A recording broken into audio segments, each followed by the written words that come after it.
And we are live. Good afternoon, ladies and gentlemen. Welcome to Bigfoot Odyssey's Researchers Report. Got a very special show for you guys tonight. Our guest host coming to us all the way from PA, creator and host of Confessionals podcast. You can find that on iTunes. Whenever you're thinking it, he's saying it. Mr. Tony Merkel. Welcome, Tony. Thank you. And our eyewitness for this evening, coming to us all the way from Idaho, Mr. Joe Vogel. Welcome, Joe. Thank you for joining us. All right, guys. Hi, everybody. Glad to be here. All right. Before we get started, just want to remind everyone we do keep it clean in the chat. We've got our moderators on you, so just be respectful and no swearing. We do appreciate it. And be sure you check out the Paranormal Gift Shop. The link will be in the description of this video after the live show. They've got novelty items, t-shirts, hats, and thousands of other gift items from UFO to ghost to Bigfoot and many others. Act now because for a limited time, the Paranormal Gift Shop, you can use promo code Bigfoot Odyssey 5. That's Bigfoot Odyssey, no spaces, the number 5, and receive an additional 5% off your purchase. All right, Joe, why don't you tell us a little bit about yourself, and we'll get into your encounters. All right. Well, okay, everybody. I'm pretty much a two-time Bigfoot encounter survivor. I was born and raised in Western Pennsylvania, outside of a town called Latrobe, right in the heart of what is known as the Chestnut Ridge area. I lived in that area for 40 years, and in 2010, I transplanted out west. I initially moved to Pullman, Washington, but then found out that Pullman, Washington is for wheat farmers and college students. So I then moved a little bit further north to Coeur d'Alene, Idaho, which is a big, touristy, gorgeous, beautiful mountain lakes, big, huge mountains area of the northern Rockies. So I was a nurse my entire life as a professional, and due to some health reasons, I've been forced into retirement just back in March, actually. So, but like I said, I'm originally in Pennsylvania, but now I'm out here, and there are no potatoes in North Idaho. That's all down south. Before anybody asks, everybody always asks, so I'll just tell you right ahead. It's all the potatoes are down south and near Boise. Awesome. But other than that, I don't have much to say. Well, tell us about your first encounter. You were just a kid, right? Yeah. First encounter was very eye-opening. It happened in December of 1979 during our winter break from school. It was right during Christmas. And my father was working in Baton Rouge, Louisiana at the time, and he had come home for the Christmas holiday, and he flew out on December 26th. Well, he was gone back to Baton Rouge. And my mother was a nurse who worked for the county, and she worked 4 p.m. to midnight. So on this particular day, which I believe it was a Wednesday after Christmas, I had gotten a sled for Christmas that year. I had actually gotten 2 sleds. I got a red runner, like a Yankee Clipper, which was a great sled.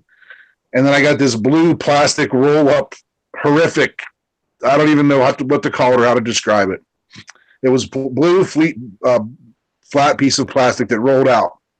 Well, you know what plastic does when it gets cold and you try to unroll it? Yeah. Okay. It was awful. It was an awful invention.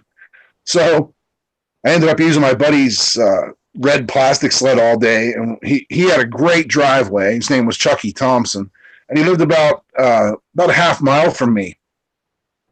And since we had so much snow that Christmas, I couldn't go from his house to my house directly. I had to go up driveways and roads and stuff. I used to just cut through the fields and woods to get to his place. But the snow being as deep as it was, me being a child, I had to go on these plowed roads. So I spent most of the day up there sled riding, and by the time evening had come around, it was about 4:30. It's starting to get dark. I knew my mom had already left for work, so I needed to get home. And, because we had animals, plus we had wood burner, etc., to heat the house. And I started walking home, freezing cold. My feet were wet. I was miserable. I had the stupid blue plastic sled that broke, carrying it home. And I got about 200 yards from my house. Our driveway came out to a lane called Old Distillery Road. And this is outside of a little itty bitty town called Stallstown, Pennsylvania, about 800 people. And we lived out in the sticks outside of town. And the road that I was walking on was a connecting road for Route 130 and then another church called Bethel Church Road. And there was only about 10 houses on it at the time. It was about 3 miles long. So it was a very rural, it was all farms. So as I'm approaching my parents' driveway, there's 2 big piles of snow on each side of the road, one on each side, from the plow trucks pushing the snow up. And a couple years before this, a man named John Phillips had built a house across the road from my folks. And he was a really nice guy. And so his driveway was kind of catty corner to ours. Like his came out here, and then mine was up the road just a little bit further. And as I was cresting a hill, right where the hill comes up and it flattens off outside of my parents' place, a Bigfoot walked across the road right in front of me. It went from the left to the right, and at first I had assumed that it saw me, and I froze dead in my tracks right in the middle of the road. And it walked behind the other snowbank, and it went right down Mr. Riffle's driveway around the back of their house and then went out of my sight. And I had probably watched this thing for a good 10, 12 seconds as it strode along, And it was quite a sight. It was quite a sight. It was, like I said, it was about 7 feet tall. I'll describe it. It was charcoal gray, very dark, darker than battleship gray. It had longer hair. I wouldn't say long fur or anything, but it had longer hair. And one of the things I remember vividly was how the hair on its wrists hung down below its fingertips. And as it walked across the road, it walked very upright, not what you would think, but what I always thought a Sasquatch would walk like. It walked very, very upright with a slight forward tilt of its head. And I, at first, was trying to rationalize it, saying, okay, that's Mr. Riffle. He's wearing a gray snowsuit, and he just walked across the road in front of me. Who's Mr. Riffle? The guy that built the house across the road. Okay. So I look in his driveway, and he had a 77 Ford Ranger, back when the Ranger was a real truck. It was a trim package on the F-150. Hey, now. I had a Ranger. I had a 2001 Ranger. But my dad really liked that truck. That's why I remember it. So it was forest green. So he bought a 78 Ranger. Or not a Ranger, it was an Explorer. It was an Explorer package. But he really liked that, so he bought the 78. But Mr. Riffle's truck wasn't there. And I knew, like, right down in the deepest part of my gut what I had just seen. And now I had to process it at the time. I can't just stand here in the middle of the road. I can't turn around and run. I'm not going to go a half mile back when my house is 200 yards in front of me. So I made a sprint. After probably about 5 minutes staying there on the road trying to process what I had seen, I sprinted for the front door. And I hit that door and went in there, locked it. I don't even think I didn't even throw a log on the fire. I just ran into my room, slammed the door, and I eventually got undressed and fell asleep. And my mom came home and asked me why I hadn't eaten dinner. And I just told her that I had gotten home from sled riding and I was tired. And as I was telling you before we started here, I kept quiet about this incident for years. I didn't know what to say or how to explain it. You know, my dad was gone a good bit, and you know how children are, you know, a week to a child is like 6 months to an adult. You know, when you're young and you're in school, like 10 days off from school, that's like an eternity. So by the time it came time for school to get back in, I had kind of moved on from it and somewhat repressed it, forgot about it for a few years, but I never really forgot what I saw. How old were you again? 10.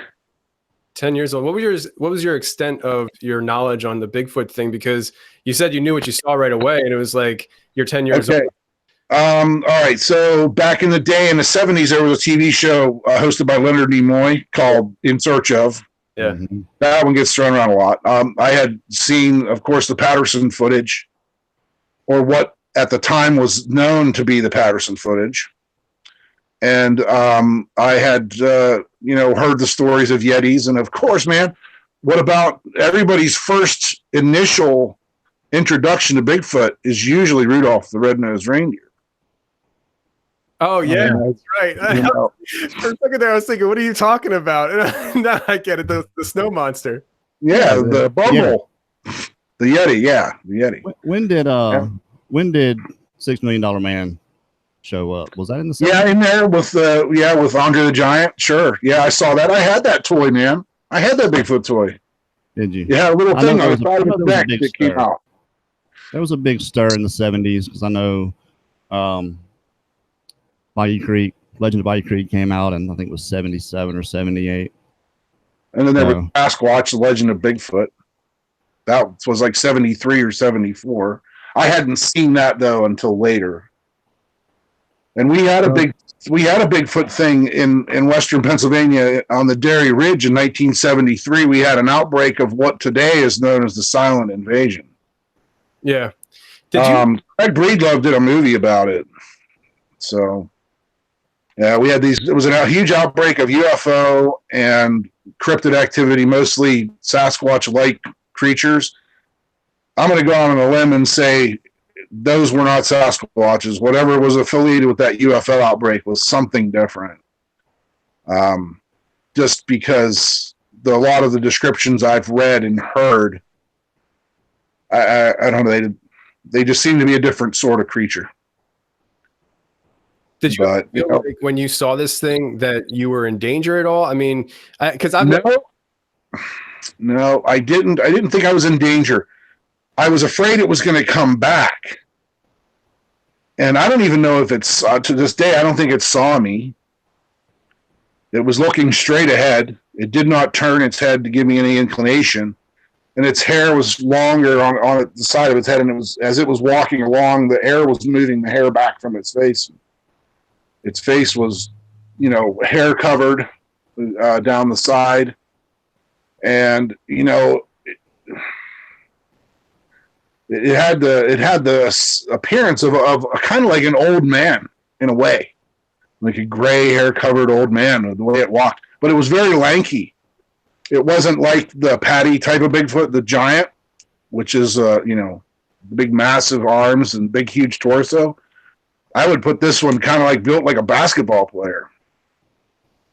Okay. So whether it was, you know, I've kind of talked about this with several people, and one of the theories about that is either A, it's old, or it could be the fact that it's wintertime and it's having trouble finding food, so it's shedding weight. You know, something I wondered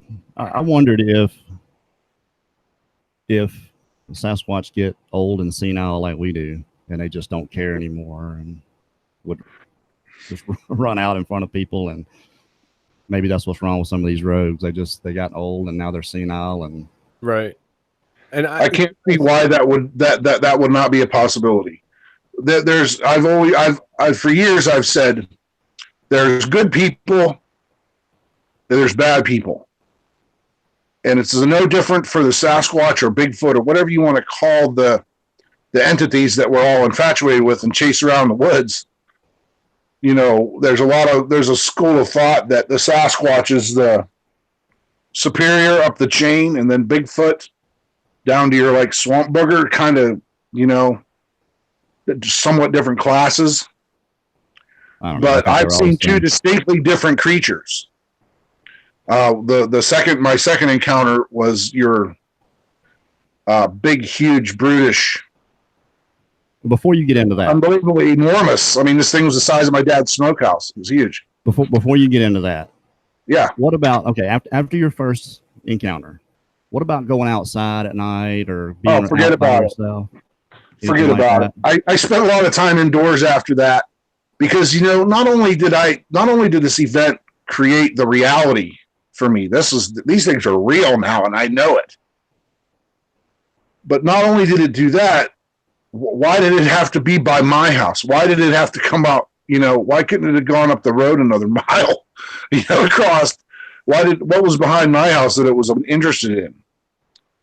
Yeah. Other than caves and rocks and big giant boulders, and like I said, there was some caves and some overhangs and a water supply. There was a stream and a waterfall back there. So I probably had lots of reasons to be behind my mother and father's house. Yeah, it's one of those questions that, you know, I often ask when you hear people tell these stories, because I mean, your first encounter is really a common one when it comes to Bigfoot experiences. A lot of people say they see these things cross the road in front of them while they're going down the street and stuff.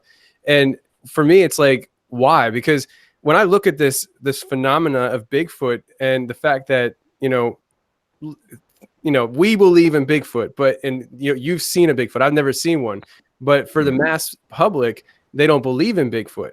And it's one of those things where I wonder the reason why, it's remained so hidden for all these years and stuff is because it's got to have some kind of intelligence to it. And if it has that intelligence, why is it crossing in front of people where it can be seen? Like if it wants to be exclusively, inclusive, why is it exposing itself in such a scenario where it could just wait for a car to go by or for you to run by before it even comes out? I've thought about that many times. You know, a lot of us do. We try to. I've kicked that question around with several people before. I don't know if it's the deer thing. Like deer kind of wait till they see a car because then they actually know there's a car. They don't have to wonder whether there's a car. They know, so they try to go and beat the car. They most of the times do, but unfortunately, sometimes they don't, including the 3 that I've got. I see what Tony's saying. You know, a deer is not necessarily an intelligent, self-aware being. Right. I understand what he's saying as well, but I don't know if their thought process is the same way. They're like, okay, I don't know if this thing's coming, but I know they have to have really good hearing. So that, maybe it was just simple as he didn't see you there. I mean, that's over the years and years. I've had 30 years or 30 plus years to think about this, right? Yeah, absolutely. My guess is it's wintertime. It's cold. It's snowing out, just barely snowing, not a heavy snow. And snow has a way of deadening sound. Sure. And it was just on its way to do its thing. And maybe that snowbank blocked me from him as much as it did it from me, and it walked out and there was like I said, there was 10 houses on this road, maybe 6 to 10 cars a day would travel on this road. There was hardly any traffic. I imagine it's situational, just like any other Bigfoot encounter. There's mitigating circumstances, I'm sure, in all either Class B or Class A encounters. Now, your second encounter was a little bit more hairy. Is that right? And a lot later on in life. Yeah.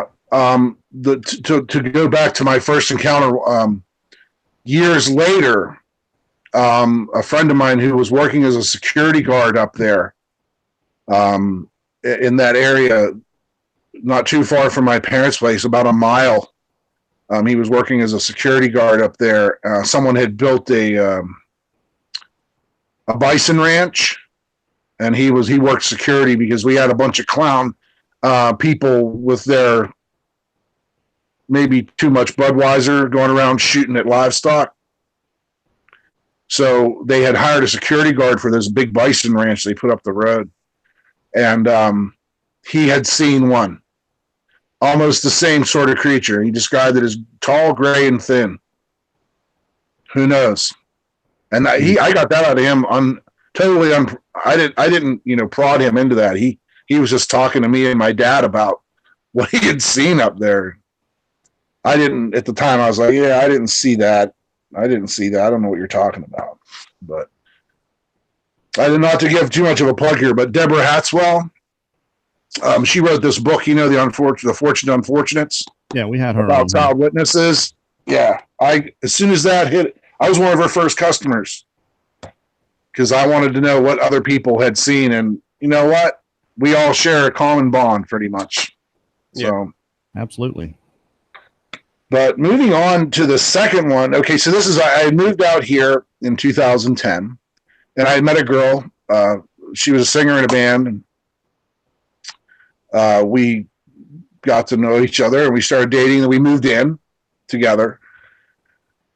And in the summer of 2011, my best friend is a professor at Washington State University, by the way. That's how I actually ended up out this way, because I kind of followed him out after he left. He left Pennsylvania, too, about a year before I did.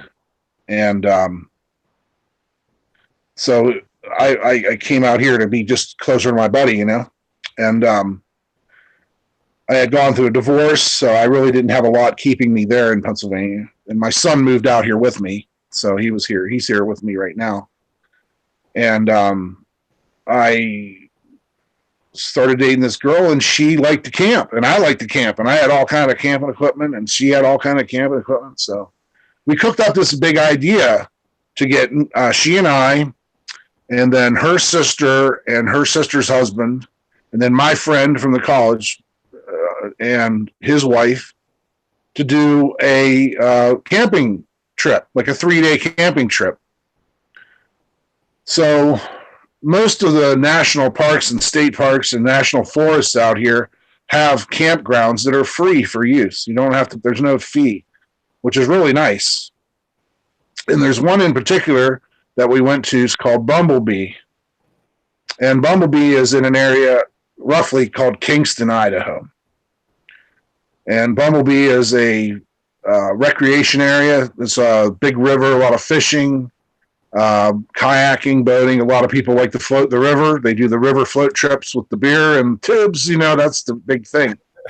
Sure. So now this was August 10th of 2011. We had made this big plan for this, all the couples to come up and go camping at Bumblebee Meadows. So it being midweek, and my girlfriend and I were both already on vacation, we took it upon ourselves to head up a day before everybody else so we could secure a campsite, because it's all first come, first serve. And if you want to get a good site, you got to have a lot of shade, etc., But we had a really good summer that year, so we were still allowed to burn. They hadn't put a burn ban in, which is very common. Almost every summer out here is fire season. There's no campfires. But 2011 was damp enough that it was only up to moderate, so we were allowed to have campfires. And so we were all excited, and she and I headed up on Wednesday as kind of an advance party to go up. We set up camp. I put up 4 tents, one for each couple plus a spare to put junk in. Hold on, Joe. Before you continue, I think you got yourself. People can't see you for some reason. I don't know if you have yourself turned off or what. No, I'm on the camera here. Okay, there you are. I got you. You got me? Yeah, there you go. Maybe it was me. Sorry. Maybe I was leaning too far forward or something. Anyway, so she and I were both outdoorsy, so we're like, yeah, let's go up and set up camp, and that'll give us a night to ourselves. We won't have the other couples. Plus, we had our 2 dogs with us. We had a pug and a border collie, and we drove up. It's about 45 minutes outside of town. Get up there, found a beautiful campsite, lots of shade right along the creek. It's actually called the Little North Fork of the Coeur d'Alene River, and in the area known as Canyon Creek. They divide the creek, they divide the river into creeks, so you know where you're at on the creek. Okay. And we get up there, and I set up all the tents, and I put up a dining canopy and a canopy for the stove and the cooking area. And we got that all done. And so we decided to go mess around for a little bit, walk up and down the creek and check it out. I walked up the way and I found this really giant log. This enormous log. It was probably 3 feet in diameter, had fallen across the river. And we walked over that way across the log and got over the other side of the creek and went exploring around there with the dogs. Then we came back and we just milled around, kind of like what you do when you're camping. There's really not much to do once camp's set up, So we were just relaxing and hanging out. And it came time to cook dinner. So we made dinner that night, and we didn't bring any food with us because we had other people coming, and everybody was bringing their own food. So we just brought enough stuff for us that night till we could go out with the other couples, run up the road about another 20 minutes to a Walmart, and then we just buy ice and everything all at once. Sure. And so we had enough. I bought some really nice prime ribeyes, and I had oysters. We did oysters on the fire, and ribeyes on the grill. And it was a really nice dinner. And we let the dogs have the bones afterwards, and we're sitting around the fire. Now it's getting dark. Now it's starting to get right to dark time to where you can't really see that far, like right past dusk. There's still enough light that you can see, but you can't see very far. And we're sitting by the fire, and all of a sudden the dogs light up and tear into the woods. They just, both of them at the same time, silently, without barking, not yipping, not huffing, nothing. They just both stood up and went poof right into the woods. Now, this woods I'm describing is a strip of woods between our campsite and the stream. It's probably 30, 35 feet deep. And there's a little network of trails that runs back through there that runs over to the creek for like where you could stand and fish or whatever. And I was kind of livid at the time. I'm like, great, now we got to go chasing after dogs in the woods at dark time. So I ran to my truck and I got my mag light out. I have one of those 3-cell LED mags. And I went over to the tree line. And I'm like looking, and I'm like, we're just getting ready to walk into the woods. She's got her stuff together. She grabbed up their leashes. And we're standing there ready to walk into the woods. And they come flying back out. The border collie went flying right past me. And it ran straight for my I had a full-size Chevy with a canopy on the back. The tailgate was down. And I had it backed in towards the campsite. And that border collie went like a missile right into the cab of that, or the back of that truck. And it ran to the back far left corner and just cowered down there and just shaking like, how dogs are when they quiver. Sure. And the pug tried. The pug tried to run. It ran over there, but it couldn't get up onto the tailgate. So by the time she and I got over to see what all the ruckus was, we got the pug up there, and I've never seen a dog so afraid in my life. That border collie was staring into the woods like it had been put under a trance. Pretty smart dogs too. Yeah, border collies are very intelligent, but to me, the first thing that ran through my mind was, great. We either have a bear because we were cooking oysters and steaks on the grill, or a mountain lion. I mistakenly called it a panther in an interview one time, and somebody called me on it. Well, I'm from Pittsburgh. It's the Pittsburgh Panthers, buddy. So I call any wild cat, a big cat, a panther. But I'm sorry, it was a mountain lion, cougar, puma, whatever you want to call it.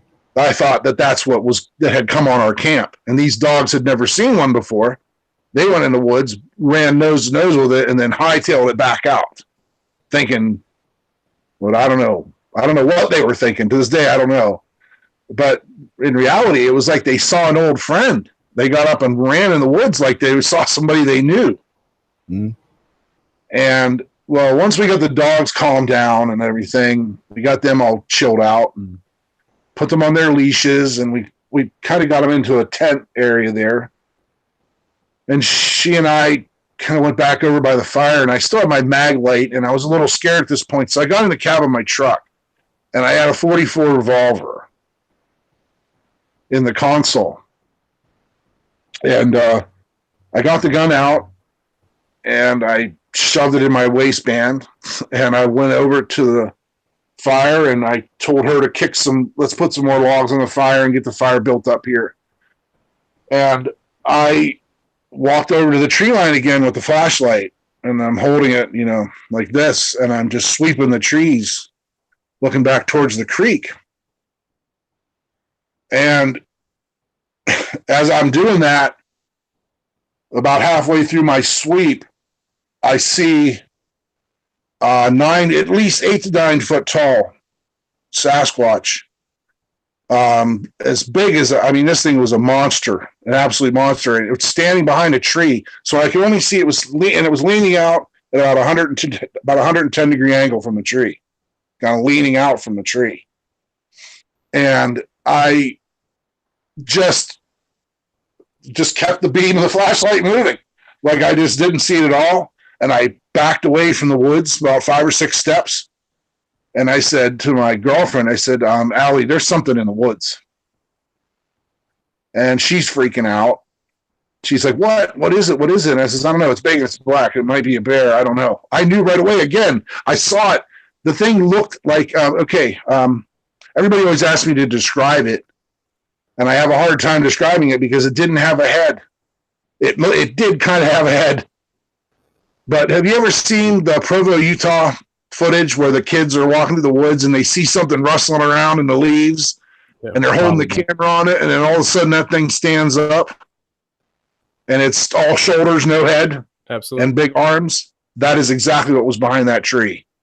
Exactly. Although that one looked a little fuzzy, or like the one in the picture, the one in the video looked like it was fuzzy kind of. This one had smoother hair, like black bear fur, and it was shiny black. Shiny black. And I only saw it for a second or two in that flashlight beam, but I knew right away that what I was up against. And I thought to myself, well, this ends 2 ways. And I just prayed. I was just praying to myself, and I was trying to calm my girlfriend and these dogs down. And from my experience, I made a judgment call. And a lot of people call me out on this too, and I don't necessarily appreciate that because I'm still here. I'm still alive. That creature is still alive. So whatever I did that night, I did right, in my opinion. But I said, okay, typically these things aren't that violent. I've heard stories of them approaching campsites and watching people. That's what they do. We're like their entertainment to them. They see us. They're curious. Maybe it wanted to eat my dogs. Maybe it wanted to play with my dogs. I don't know. The dogs really are kind of an unknown factor in the deal for me, because I don't know, was it there for the dogs or to just find us and think we were something curious to look at, or was it trying to get to eat the dogs? But something tells me if it wanted to eat those dogs would not be there anymore. Yeah, probably so. What about, did you shine again? Did you see eye shine or anything like that? No, I never saw any eye shine. I just lost him. No. Are you still there? Yeah. Okay, there you're. Well, that's not you, but it looks something like. The camera does that every now and then. I'll be the backup. Okay. So I and I just said, okay, let's just calm down. And I looked her right dead in the eye, and I'll never forget this moment. Carrie, can you hear me? Yeah, man. Don't worry. No worries. All right. There's the picture's changing. So I looked her dead in the eye, and I says, I think there might be a Sasquatch in the woods. And I'll never forget, she looks at me right dead in the eye, and she says, no kidding. And I'm like, all right, fine. She's an Idaho girl. I'm this Pennsylvania kid. I never seen anything like this in my life. It was absolutely horrifying. And the only way I could deal with it at the time was, let's just hope it goes away. Let's just hope it wanders off. It sees what it wants to see, and it goes away. And she and I kind of concurred, let's just go about our evening here. Let's just sit down, have a drink, put a hot dog over the fire, something, just look normal. Because I had a lot invested in this. No offense, but we had a lot of stuff invested in this camping trip. Not to mention it was my only vacation of the year. So we sat back down in our those folding chairs, those collapsible camp chairs, and we're sitting by the fire, which is now raging because I had her put about 6 logs on it to make it brighter. And we're just sitting there for a few minutes, and I heard a little twiggy snap, and it freaked me out. And I jumped up and I shouted, "Look, I'm armed. I will shoot." I know these things don't speak English, but it's the best I could do at the time. Yeah. I told him, I says, "I am armed and I will shoot." Just in case maybe it was somebody messing around with me. People do that stuff. There's a guy over in Montana a couple of years ago got killed for sprinting across the road in a ghillie suit. He got hit by a truck, I think. Yeah, some people are stupid, for sure. You never know. I don't want to go putting bullets in things just because that's not my way. I've got a theory about this, and it's not a theory. It's more of a theme. I call it natural selection, survival of the fittest. Yeah, that's a good example. But yeah, so I shouted out that I was armed, kind of following like a protocol. And I sat back down again, and Allie sat back down again. And within probably 20 or 30 seconds, a rock, 5 inches wide and 8 inches long, kind of shaped like a football, like an egg, comes tumbling out of the woods at us. It soared right in between she and I. We were about 4 feet apart in our camp chairs. It went right across the top of the campfire. It hit the logs on the top of the fire, and it skipped over it. It knocked ashes and sparks went flying everywhere, and the rock rolled and some ashes flew up against our dining canopy. And that was a total moment of, change your tune after that? Where I told you earlier about a lesser man probably would have soloed himself. I jumped up and I had a Mountain Dew in the drink holder, and I couldn't get it out. I couldn't get it out of the cup holder fast enough. So I just tipped the whole chair and the thing over to pour the Mountain Dew on the side of the dining canopy because there were sparks and hot logs laying against it. And I had enough. I turned around and said, please, whatever you're doing, don't do that again. Please don't. We're not here to hurt you. We just want to, enjoy our time here. We're not trying to invade your space. And I was actually talking to it at the same time. I squeezed off 2 rounds in the air at a 45-degree angle. I just went pow, pow, and that only left me 4 bullets. And that's all I had. I didn't have any more in the truck. That's all I had. So I already blasted off 2 into the night. And it moved off to the left after I pulled the trigger, and I could hear the branches like snapping, like click, snap, snap, snap.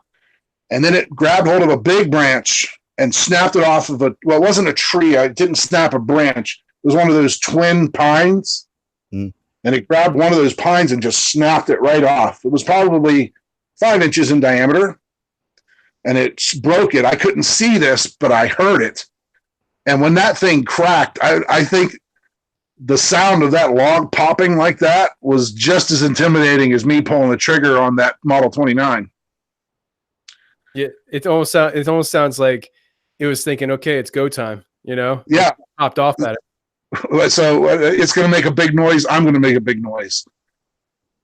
So, and then within a few minutes, we heard splash, splash, and then some like gravel rustling and then twigs breaking.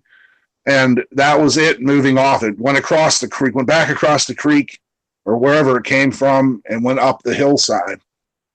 And it was gone, and it didn't come back long enough for me to pack the hell up and get the hell out. I packed my radio. I grabbed my radio. I grabbed my camp stove. The cooler we had, the one cooler we had there with food in it. We had some little dog beds. We grabbed those, threw everything in the back of the truck, and we abandoned camp. I put the fire out with our drinking water. I had like a big 5-gallon drinking water. You know what I'm talking about, the clear plastic water bottle. I put the fire out with it. And I'll tell you, man, I have never in my life experienced horror as when that fire went out. And there was about 15 yards between me and my pickup truck. What do you think it was trying to accomplish by throwing a rock at you to begin with? I mean, if it was just trying to observe you, it didn't have to do that. But it only, like, throwing a rock to me seems aggressive, but then it just retreats after you pop some rounds off. So I'm curious as to what you think about that. I think that it was mad about that fire. I think whenever we had built up the fire and made it so bright, I'm not sure. I think that kind of maybe startled it, or who knows? I can't imagine it having bad aim that it would miss us both, because these things are notorious for using rocks as weapons. You know, I mean, how many stories have you heard about Sasquatches throwing rocks? It's their primary weapon. And throw stuff. I mean, other than their size, other than their, of course, their physical prowess, that being their primary weapon. But and from my understanding, these things hunt with rocks. How big was this rock again? It was 5 inches long, 8 inches wide. I have it out in my rock garden. We went out the next day. When we returned to the campsite the next morning, that rock was still laying against that tent, or against the dining canopy. I grabbed it. I says, this is from my Bigfoot adventure. I'm keeping this rock, you know. So it's right out in my flower garden right now. Outside of the initial reaction that your girlfriend had when you told her that there's a Bigfoot out there. I forget what she said, the phrase, but I found it, kind of funny that was what she had to say. What after this whole event and you guys get out of there, what are her thoughts? I mean, you guys had to talk about it, right? Yeah, sure. I was going to continue on with the story. So when I put the fire out, I was, because it was pitch black, and we have one flashlight and one little itty bitty little hand crank little lantern thing that we had for the inside the tent. I hadn't unpacked most of my camping equipment yet because it was just her and I. We were waiting for these other couples to come up on Thursday and Friday. And I in between that time, I got to the truck, got the dogs loaded up, and shoved what I could in. We left the tents. We left pretty much everything else there and took off. And it was about a 45-minute ride home. Didn't really talk about it much. Honestly, it was a very quiet ride home. She was there. She witnessed the same thing I did. She was absolutely horrified. The look in this poor girl's eyes, it was sad to see the fear in a human being like that. So the second incident changed her tune from miscondescending whatever to now something's really going on. Yeah, well, like she said she's from Idaho. She grew up in St. Mary's, Idaho. And if anybody knows anything about Idaho, St. Mary's is a big logging town. They have the Paul Bunyan Festival there. So she was a pretty hardy woman. This was no little wilting flower. I was with a hardcore North Idaho girl, and she was really, she was more accepting of it than I was. And I was the one that saw it, but she knew the reality of it and had probably heard stories about these things her whole life, for all I know. So we get home. We drove home. I didn't even unload the truck. I just said, screw it. We went in, we laid in bed, and we talked a little bit about it and tried to rationalize it, tried to figure out what it was. Could it have been, is there any way that it was something other than this, And I'm like, no, I saw it. I saw it just long enough in that flashlight beam to know that this was an enormous bipedal creature that threw a giant rock at me. Bears don't throw rocks. Mountain lions don't throw rocks. Yeah, the rock throwing pretty much eliminates anything else. Period. In my mind. Oddly enough, I just read a report. It was BFRO. I can't remember the BFRO number, but it was from about a mile from there, about 10 years earlier, where a guy and his party was up there camping and getting ready to float the river, and they were putting their floats and boats in the water, and as they're doing that, something is throwing large rocks into the water right by them, and they're like freaking out, like, who the hell is throwing rocks at us? And guy went up, the one guy that did the report ran up the hill to go see who was throwing rocks down at them, and there was nobody there. So he got in the trunk of his car while he was back up there, And as he's closing the lid of his trunk, he sees something out of the corner of his eye, and he looks to the left, and he says, about a few hundred feet away, a big black 8 to 9 foot tall Bigfoot went right across the road and up the hill. So same guy, same creature. I don't know. But they have a history of throwing rocks, these guys. Yeah, they like to throw boulders. Tony, what do you think about that, man? How would you assess that situation? Well, I mean, outside the fact that he actually saw the stinking thing, you know? So, I mean, I think rock throwing is everything that happened after the sighting is just evidence of what he saw.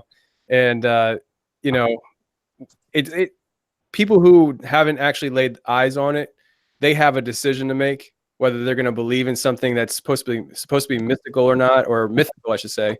But the person that actually lays the eyes on this thing, they don't have an option. They don't have a choice. They know what they saw. And, you know, Joe saw what he saw when he was shining his flashlight. And if he walked away from that situation at that moment and was like second guessing himself, once you have the rock throwing going on, that kind of changes everything, because like you guys said, it eliminates so many different things. And I mean, so on my show, you know, we talk about a lot of different things, not just Bigfoot, but, you know, anything really paranormal type related. And one of the things that was brought to my attention a few years ago, and Joe, I don't think this was in your case, but basically jumping off of what Carrie had said, and I never thought about this until this was brought to my attention. If you just have rock throwing, or you just have pine cones throw, or sticks being thrown at you in the woods, when you're thinking along the lines of paranormal, who's to say that it's not poltergeist activity going on in the woods, because you hear of haunted woods and things like that. But that's why I said, you know, because you actually saw the thing, and then everything after that was evidence of what you saw.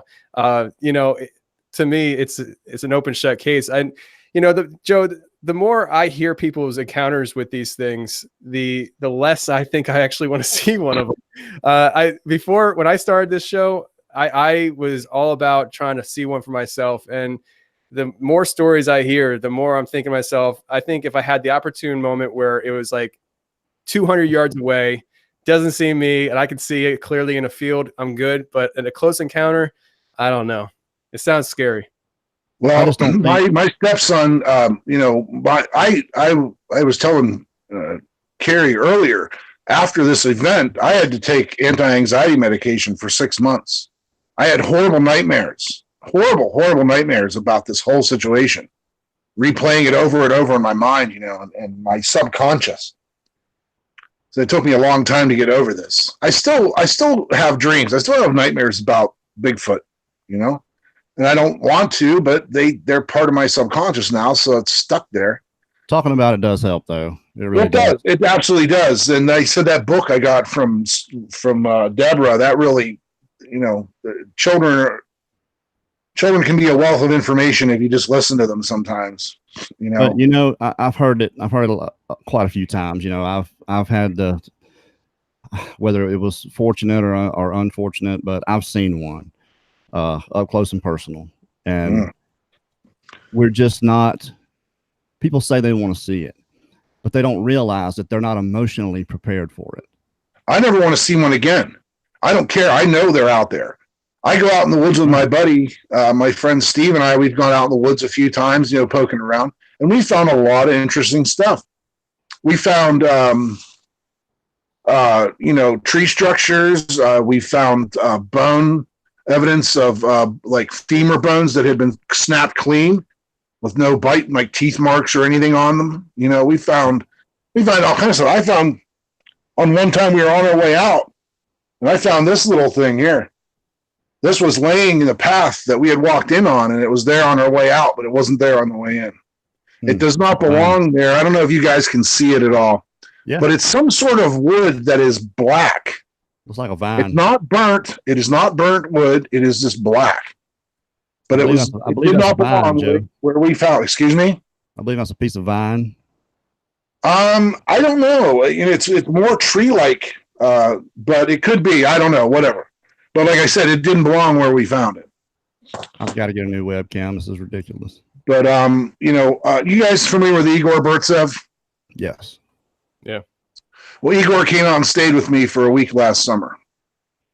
He had done the International Bigfoot Conference over in Tri-Cities, and then he did the Psychic Sasquatch up here in north of Spokane, and then he came and stayed with me from Sunday through Friday. And that was a really interesting thing, a once-in-a-lifetime opportunity, because that man has so much knowledge in his head. I mean, he's been hunting this thing longer than most now, And not only that, he's accredited. He's a Russian scientist. Right. And he's a really nice man. And if I do want to say, if I can say, hey, Igor, it's great. Thank you so much for coming and spending time with us here. Stop hitting on my wife. Yeah. Oh yeah, it was great. Igor is sitting at the table upstairs. Here I am trying to host the man, and here he is reciting ancient Persian love poetry to my wife. Oh my God. Awesome. Yeah, the guy was great. Absolutely great to have, and to pick his brain was just fantastic. I had a banner year last year. I got to meet Igor Burtsev and have him come stay at my place, and I got to meet Bob Gimlin too. Dude, you got Tony Merkel sitting right there. Tony Merkel, and I got you. Nobody. Nobody's nobody until there's somebody. As soon as Tony came on, I told him, I said, man, I'm kind of starstruck a little bit. I don't usually get like that. We got Scott Carpenter coming on. We got Ron Moorhead's going to come on next week. And I don't know if I'm going to feel the same way. Kind of crazy. But, I'm just because I know we're coming to the end of our time here. Yeah, we got a few minutes. What we'll do is we'll take some questions from the chat. I know you want to talk about what happened with was it your son-in-law? Stepson. If you want to run down that real quick. Sure. Back in November of 2007, well, actually October into November, we had taken a family vacation to Gettysburg. Gettysburg is like the most haunted place on earth, et cetera, et cetera. So we did the ghost walks and all that, and we spent 5 days in Gettysburg. It was a blast. It's only 3 hours from my house there outside of Pittsburgh. So we went to Gettysburg pretty frequently. But we decided to take our sons, my son Parker and my ex-wife's son Jonathan. And we went and got rooms at the Eisenhower, and we had a nice time. I bought the boys these slingshots, the old-fashioned Y slingshot, just wood, and they were stamped Gettysburg, Pennsylvania. So after we got home, when we pulled in the driveway, the guys are like, can we play with our slingshots? Because I wouldn't let them use them in Gettysburg. I'm like, no, you two aliens are not using these slingshots in Gettysburg. I go, we imagine the bills that you'll rack up. So I waited till we got home, and as soon as we pulled in, I'm like, fine, help us unload the car, get rid of the pumpkins off the front porch, and you guys can go play slingshots. So they did that. And then everything was they took the pumpkins into the woods behind the house and chucked them in the woods. The next day, I believe it was a Sunday, we were all just chilling around the house. I was dozing off, watching football. The Steeler game was on. I was half asleep during the game. And Parker and Jonathan were outside playing slingshots again, shooting rocks into the woods. And they were trying to knock apples off of an apple tree. There was an old apple orchard back in this floodplain before it had been bought by the Army Corps of Engineers and converted into flood control. So there was these old feral apple trees back there, and they're trying to knock apples off the trees with rocks. And they came in to play video games. And about 20 minutes after Jonathan was inside, he realized, I left my slingshot out. And by what they called the fort. It was just, little boys have forts. And they had this corner of the yard where it was a tree that had enough shelter, and then they had their toys and whatnot there, footballs and stuff. And Jonathan ran out to go get his slingshot. And as he approached the scene, as he approached it, the fort, there was a Sasquatch standing in the fort, right where he was just minutes before. And they locked eyes for about 10 seconds, and then it tore off through the woods, and he turned around and ran in the house. he came mumbling in the house, and he told me and his mom that he thinks he saw something outside. And the first thing I said was, "Oh, it was probably one of the farmer's cows that got loose. Don't worry about it." Because we were all getting ready to go bowling. And I'm like, dude, let's go bowling. Just go get ready. We're going to go bowling. So I went out, we bowled a couple games, and then we went to Wendy's for dinner. And while we were sitting at the dinner table in Wendy's, I said, Jonathan, by the way, what were you talking about earlier? What is this you were, tell me more about this. And he tells the whole story about how I went out to get the slingshot, and there was a Bigfoot standing in his, in their fort. And I'm like, oh, God. And I didn't want to discredit the kid, and I wanted to make him feel that, he had done the right thing by telling us. So I got online and I started researching who to call about this. Who do I report this to? And one name kept coming up, and that was Stan Gordon. Tony, you know Stan? Yeah, I know Stan. Absolutely. Okay. I mean, I've never met him, but I know of him. I've met him several times. He's really a great guy. Anyway, so I called. I had never met Stan Gordon or spoke to him prior to this, but I called him up and he said, "Okay, I got some people. They're going to come out." And like 15 minutes later, 2 researchers showed up. Colleen and Bill, I believe, or Dan. They showed. I sent you some photographs earlier of this whole event when I sent you that email. If you want to look through those pictures that I sent you, Carrie, there's pictures of the footprint and some other stuff. Jonathan being interviewed by Stan. Yeah, I really wanted to get those downloaded and put on here, but I'll tell you what, guys, I'm in West Texas right now in the middle of the desert, and I don't know if y'all can see the camper rocking, but it feels like a tornado or something coming. I just want to do some announcements real quick before I get blown away. If I just disappear, we're witnessing the death. Yes, you know where I went. So tonight after this is a little iffy. All right. Well, I hope you stay safe there. Oh no, yeah. I think I'll be all right. This happens all the time. Just to wrap this up real quick. The next day, let me do my announcements, Joe, before I get blown away. Sure. All right, tonight, 8:30 on our sister channel, our field producer, Mr. Scott Owens, is going to be going live on Bigfoot Explorer. That's Bigfoot Explorer with an X, Xplorer. And again, be sure you check out the Paranormal Gift Shop. The link to that will be in the description of this video after the live show. They've got novelty items, T-shirts, hats, and thousands of other gift items from UFO to Ghost to Bigfoot and many others. Act now because for a limited time at the Paranormal Gift Shop, you can use promo code Bigfoot Odyssey 5 and receive an additional 5% off. That's Bigfoot Odyssey, no spaces, and the number 5. And don't forget to check out the Confessionals podcast, Mr. Tony Merkel. You can find that on iTunes. Where else can we find your podcast, Tony? Pretty much any place you can listen to podcasts. It's on players that I've never even heard of. So somebody put it on there, but I'm on Spotify, iHeartRadio, Pandora, Google Play, Stitcher, Podbean, TuneIn, iTunes. You can actually, if you don't listen to podcasts and you just want to go to the website, you can go to the website, theconfessionalspodcast.com, and I post all the shows there. Fantastic. Well, we certainly appreciate you coming on, Tony. We'd love to have you back anytime. Anytime. Joe, thank you for coming on, sir. Excellent. I wish I didn't have these issues going on, but we'll get it together one day, and I'll actually have, if I can see my face, I'll actually have a better webcam next time for sure. This thing, I don't know, it's going out or something. I can really see you actually rocking. Now that you mentioned it, I'm like, dang. It's like Noah's Ark over there. If you guys could hear what was going on here, we can hear it. We can hear the wind. I didn't know what that was, but now that you said there's wind, I can hear it. Just real 2 seconds. I need just 2 seconds, guys. I just wanted to say that after Stan Gordon came out with his investigators, they found some very interesting stuff. That one footprint that I sent you, not only is that a footprint, but if you look up in the left-hand corner, there's a knuckle where it sunk its knuckles into the mud going underneath a low tree branch. I wish I could have got those pictures uploaded to here to show everybody, but I didn't. Well, I'll tell you what, if anybody wants to see them, they can get a hold of me. I'm more than happy to share anything that I have from that whole event.